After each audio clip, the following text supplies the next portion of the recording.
এ যেন চোর পুলিশ খেলা।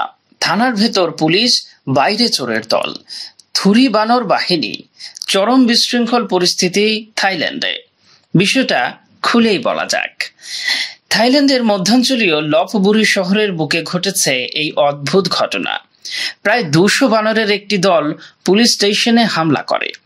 এরপর সেখানে বেশ কয়েক ঘন্টা আটকে রাখে পুলিশদের। লপবুরির বাসিন্দারা দীর্ঘদিন ধরে বানরের জ্বালায় অতিষ্ঠ হয়ে উঠেছেন।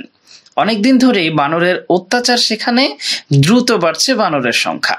ফলে খাবারের খোঁজে বানরের দল যখন তখন লোকালয়ে হানা দিচ্ছে। কখনো কখনো আক্রমণাত্মক হয়ে উঠছে বানরের দল। উশৃঙ্খল বানরের দলকে আটকাতে নগর কর্তৃপক্ষ বিশেষ ধরনের বেষ্টনীও নির্মাণ করেছে। তবুও তাদের বাগে আনা বেশ কঠিন বিষয়। এর সবশেষ উদাহরণ থাইল্যান্ডের লপবুরি থানা। গত শনিবার হঠাৎ প্রায় 200 বানর শহর জুড়ে তাণ্ডব শুরু করে। এক পর্যায়ে বানরের একটি দল লপবুরি থানায় হামলা করে। পুলিশ কর্তা সোমচাই সিডি বলছেন, তারা যাতে খাবারের জন্য পুলিশ স্টেশনে প্রবেশ করতে না পারে সেজন্য দরজা এবং জানালা বন্ধ করে দেওয়া হয়েছিল।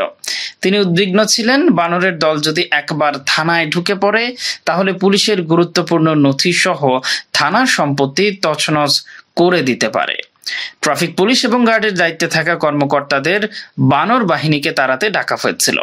টিভি ফুটেজে দেখা গেছে এখনো কয়েক ডজন বানর থানার ছাদে আরামে বসে আছে। রাস্তায় নেমে পুলিশ এবং স্থানীয়দের আবাসিক এলাকা থেকে তাদের তাড়াতে রীতিমতো কসরত করতে হয়েছে।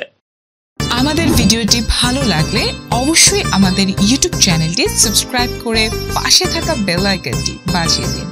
এছাড়া আমাদের ফেসবুক পেজে লাইক দিয়ে পাশে থাকুন। ভিজিট করুন আমাদের ওয়েবসাইট। ধন্যবাদ।